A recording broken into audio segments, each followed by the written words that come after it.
Hola amigos, aquí estoy nuevamente con otro breve resumen. En esta ocasión un libro de Hans Eysenck que tiene que ver con la decadencia y caída del imperio freudiano. Bueno, básicamente el libro, como lo dice el título, habla sobre lo que tienen que ver las teorías de Freud, un poquito cómo se desarrollaron y algo también de su vida, ¿no? Bueno, ya entrando directamente en materia, al inicio del libro el autor habla un poco de lo que es Freud como una persona, o sea, Freud, el hombre, la persona propiamente, y nos da a conocer que, por ejemplo, Freud entra como un profesional de la medicina que se dedicó a la neurología, o sea, esto del psicoanálisis fue posterior, y eso gracias a su amigo Breuer.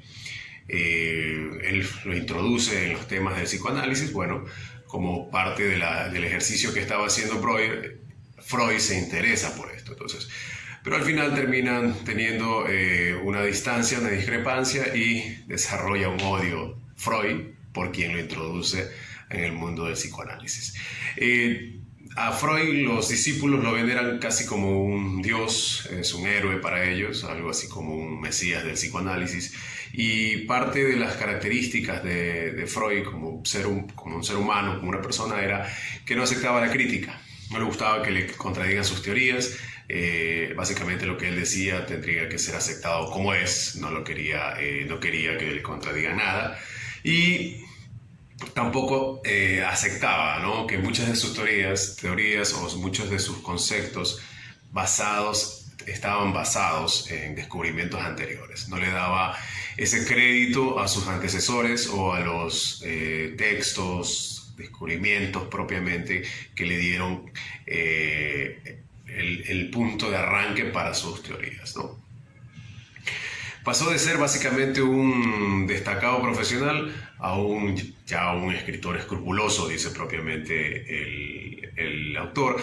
También ingenioso y soberbio, o sea, tenía ese carácter de no aceptar que se le contradiga, y tuvo también ese enfoque, ese romper el tabú, que básicamente su sexualidad, en la teoría su teoría basada en la sexualidad reprimida desde la infancia, eso fue como romper el tabú de lo que hasta en ese momento se iba manejando, y siempre hacía una crítica, una contracrítica a sus críticos, utilizando sus propias teorías, diciendo que los que le contradecían eran directamente personas que estaban reprimidas con cuestiones sexuales de su infancia. O sea, él usaba sus propios argumentos o sus diagnósticos en contra de las personas que lo criticaban.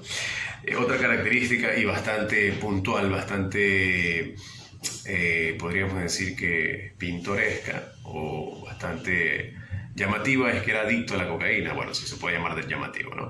Y se teoriza que la cocaína fue la que causó, o su adicción a la cocaína fue lo que causó cambios en su personalidad. Y también parte de su obra tuvo esos cambios o esas características derivados de su adicción a la cocaína. Y así los tenían ya sus discípulos como un dios, como un mesías, como un héroe. Y parte de la herencia del psicoanálisis o de las características de Freud era que también sus psicoanalistas o los derivados de sus teorías, los estudiosos de su teoría, tampoco aceptan las críticas, ¿no? Y tampoco aceptan que se critique a Freud. La evidencia de sus trabajos o sus supuestos logros, como se tuvo en algunos de sus propias aseveraciones, no cuentan con el respaldo de un experimento o un seguimiento, ¿no? Entonces, todas las teorías o los éxitos de él fueron básicamente expuestos como una victoria únicamente por él, ¿no?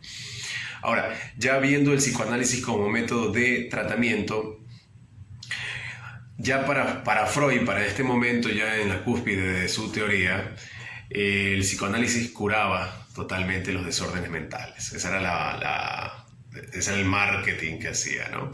Y decía que los psiquiatras y los psicólogos solamente trataban síntomas, es decir, la enfermedad quedaba aliviada por los síntomas, pero no erradicada. En cambio, él curaba las enfermedades, ¿no?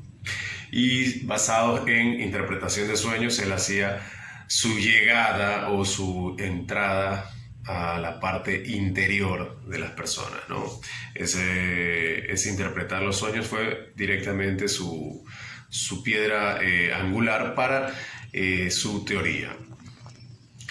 La psicoanálisis genera una resistencia a aceptar la poca utilidad, ¿no? Y también el enfoque que se da del psicoanálisis es a ciertos desórdenes, ¿no? O sea, por ejemplo, a temas más fuertes, a temas de enfermedades mentales más fuertes, ellos no, como que no es su campo. Vamos hablando de, por ejemplo, la histeria o también la depresión. Ellos no entran directamente a curar esas patologías, ¿no?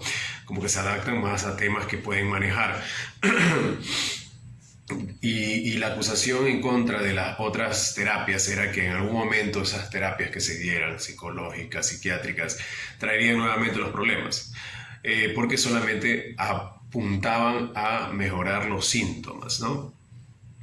Y como cada quien respalda o defiende sus temas, aun si no tiene evidencia, como suele pasar normalmente, él no aceptaba las comparaciones estadísticas entre los éxitos y fracasos. O sea, su teoría no se podía poner a contrastar entre lo que realmente funcionó y lo que no funcionó, porque él decía que el ser humano es irracional por naturaleza. Entonces, en temas de psicología y de la mente, era complicado hacer comparaciones. Obviamente no era imposible, ¿no? Y hablaba de sus éxitos individuales, o sea, no es que consideraba un conjunto de éxitos y un conjunto de fracasos y decía, ok, de cada 10 tratamientos, 8 exitosos o 2 fracasados. No, él simplemente se enfocaba en los éxitos individuales y tampoco contemplaba, no le gustaba contemplar que las enfermedades mentales, por ejemplo, hay casos de depresión, que sube un nivel de depresión y luego tiene una recaída. O hay casos, por ejemplo, de un futbolista conocido que se suicidó hace un tiempo atrás. Yo vi una noticia, no recuerdo ahorita el nombre, pero él estuvo en terapia para tratar su depresión. Se mantuvo estable y parecía sanado por un tiempo y luego terminó suicidándose. Entonces, esos altibajos, esos aparecer y desaparecer que tienen algunos síntomas de problemas mentales, no los consideraba, ¿no? Una vez que ya los veía bien, decía que ya estaba curado, ¿no?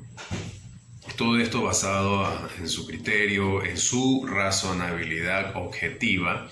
No es que se sometía a la teoría de un control, ¿no? Y un seguimiento, porque seguía alegando que era muy complejo, ¿no? Y bueno, y los psicólogos finalmente saben o lo que determinan es que los síntomas son básicamente la enfermedad, ¿no? La enfermedad y los síntomas están ligados, no es que la enfermedad es un foco al final y el camino está plagado de síntomas, sino que es una sola, todos convergen en el mismo momento. Y los psicoanalistas para este tema, ya basados en la teoría de Freud, eligen a sus pacientes, ¿no? Gente educada, gente que tiene plata, por ejemplo, y que se verán muy beneficiados en ambas partes, ¿no? Porque uno siente que está haciendo algo por su salud y obviamente el psicoanalista siente el rédito que va consiguiendo cada terapia. Ahora, esto no es para todos, ¿no? O sea, en este caso el psicoanálisis está enfocado en gente que tenga dinero, ¿no? Ahí uno de los éxitos, supuestos éxitos, fue con un paciente. En el texto dice Ana O. Y este caso, por ejemplo, es uno de los que él impulsó como éxitos de su curación, ¿no? Pero luego se supo que ella no tenía un problema mental directamente o en este caso una histeria o neurosis. Lo que tuvo fue un cuadro tuberculoso que también le causaba problemas obviamente de personalidad, y esto debido al contagio que tuvo con el padre cuando lo cuidaba por la enfermedad que le tuvo, ¿no? También el caso del hombre lobo, que ninguno de estos al final generaron un control de que en el momento en que le dijo ya están sanados, fuera realmente real, ¿no? O sea, simplemente dejó a su libre albedrío una vez que ya el hijo se curaron, ¿no? Y basado en sus propias teorías.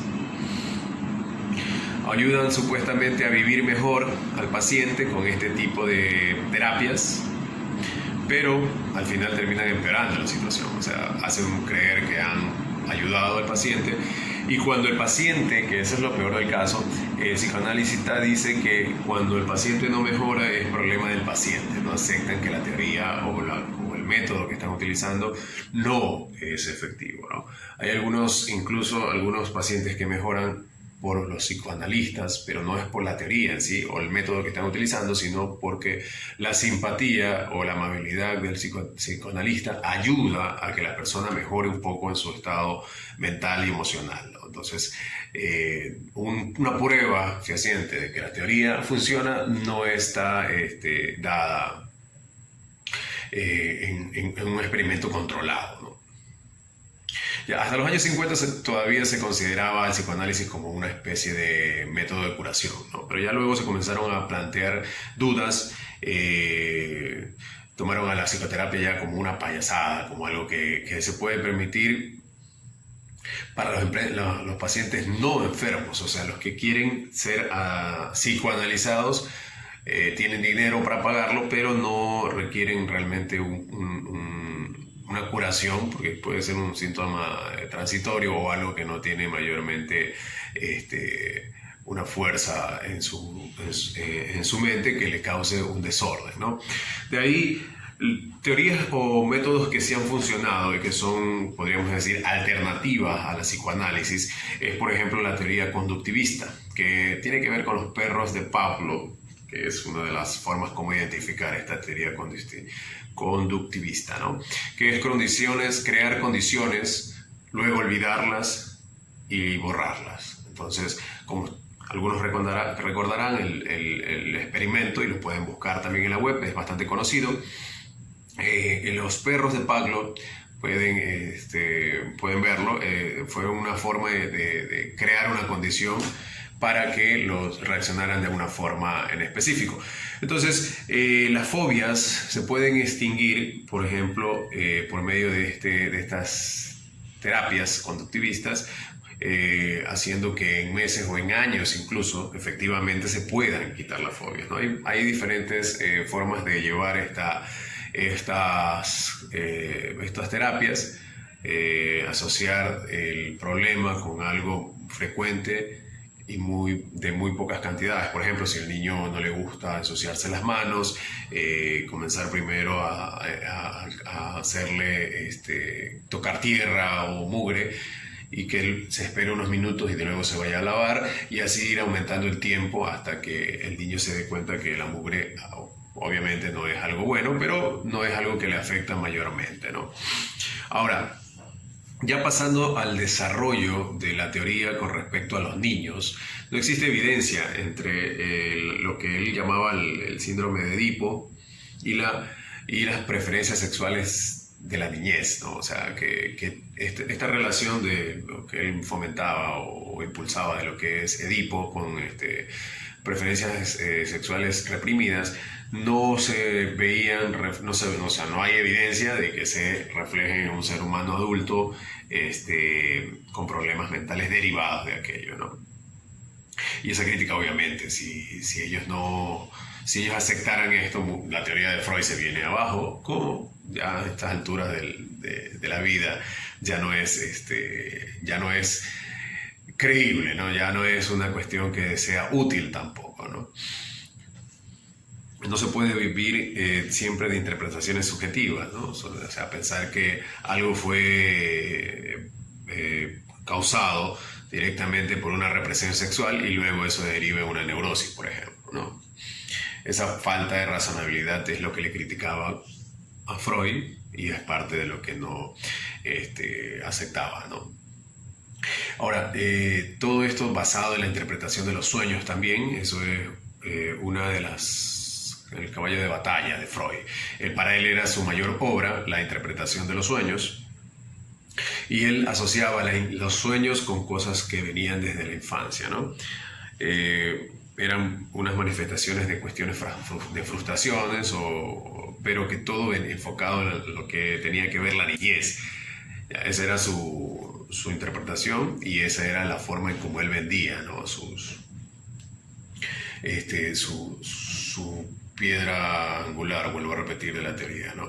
Pero lo que no consideraba o no lo manifestaba directamente es que los sueños, en la medida en que va pasando el tiempo, desde que te levantas luego de haber soñado hasta que vayas contando el sueño, se distorsiona. O sea, no es lo mismo cuando al amanecer o en el despertar se cuenta el sueño que cuando ya ha pasado tiempo, ¿no? Incluso algunos sesgos pueden existir, por ejemplo, porque puede estar teniendo sueños no muy decorosos, un poco vergonzosos. Entonces la persona que soñó no va a expresarlos directamente como fueron, sino que lo va a distorsionar por lo mismo, por pudor o vergüenza, ¿no?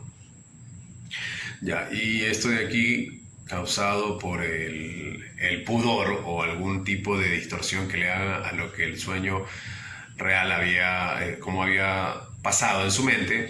Él decía que esto lo camuflaba con parte del cerebro, lo camuflaba como una forma de defensa, ¿no? Todo tenía una justificación subjetiva para nuestro amigo Freud. Ahora, ya entrando en un estudio o un análisis de los sueños, según Calvin S. Hall, los sueños no son aislados. Los sueños son una cadena o un conjunto de elementos que forman alguna situación que el cerebro o la persona, mejor dicho, vive actualmente. O sea, los sueños no son cuestiones de anteriores épocas, sino que es un reflejo de lo que diariamente estás pensando, viviendo, incluso percibiendo, ¿no? Por medio de los sentidos. Entonces, los sueños se manifiestan de esa forma, y no de manera aislada. No es que un sueño no tiene nada que ver con otro, no, sino son una cadena de elementos. Entonces, pensar que la mente los sueños son vivencias de mucho tiempo atrás o de antaños, o sea, no es una cuestión veraz, es más una cuestión subjetiva, ¿no? Ya. De ahí estudiar directamente los conceptos freudianos, ya como ir cerrando un poco el abanico de los temas de Freud. Él nunca hizo experimentos de sus teorías, siempre contaba los éxitos como cuestiones individuales. Y lo que hizo Freud, basar su teoría en las percepciones que él tenía de su niñez. O sea, las teorías freudianas fueron básicamente subjetividad, una pseudohistoria de su propia... Fue como una autobiografía. Él basaba sus teorías en lo que él había vivido, en sus represiones de pequeño, y bueno, también ayudó bastante la adicción a la cocaína, ¿no? Entonces no es que Freud fue un investigador nato, ¿no? Sino que simplemente él basaba sus teorías en lo que él creía, en su sujeción. Bueno, ya finalizando el libro y ya cerrando la opinión de nuestro amigo Hans Eysenck, él decía que gracias o por desgracia a las teorías que expresaba Freud, un atraso, o se puede considerar un atraso en esa época, que él fue en 1980 y algo que publicó este libro, que por las teorías freudianas, básicamente la psicología y la psiquiatría perdieron 50 años, o sea, tenían 50 años de retraso. ¿Por qué? Porque el psicoanálisis reemplaza teorías científicas que estaban recién desarrollándose en los inicios del siglo XX, en lo que tiene que ver con psiquiatría y psicología. Y para estudiar estos temas, psicología y psiquiatría, se necesitaba un expertise, o sea, conocer mucho bagaje documental, muchas teorías previas para entrar directamente a esta materia. El psicoanálisis era una versión más light de lo que podría llamarse una teoría psicológica, pero sin la complejidad de los términos y sin la complejidad de los años que toma estudiar, por ejemplo, el método conductivista o la psicología y psiquiatría directamente, ¿no? Entonces, para las personas que querían entrar en este mundo de la psicología o los psicoanalistas, esto fue una delicia, pero también gente que tenía que tratar con personas, o sea, por ejemplo, trabajadores sociales o gente que estaba en los orfanatos, incluso gente que daba cátedra. Entonces vio en el psicoanálisis una forma sencilla, accesible y rápida de tener una teoría para manejar la mente o los comportamientos de las personas. Entonces, gracias a esta versión light, subjetiva, poco respaldada, o mejor dicho, nada respaldada, se popularizó entre la gente que necesitaba teorizar un poco y conocer un poco el tema de la mente, pero sin esforzarse demasiado. Entonces, concluye ya el autor en que Freud fue realmente un genio de propaganda, especulación y fantasía. A ese nivel lo cataloga, ¿no? No sirvió de nada la teoría freudiana. Bueno, amigos, el libro es realmente interesante, un poquito largo y un poquito, podríamos decir que pesado en algunos temas, ¿no? Pero, bueno, espero que les haya gustado el análisis. Próximamente estaré con otro video. Muchas gracias por llegar hasta acá. Nos vemos pronto.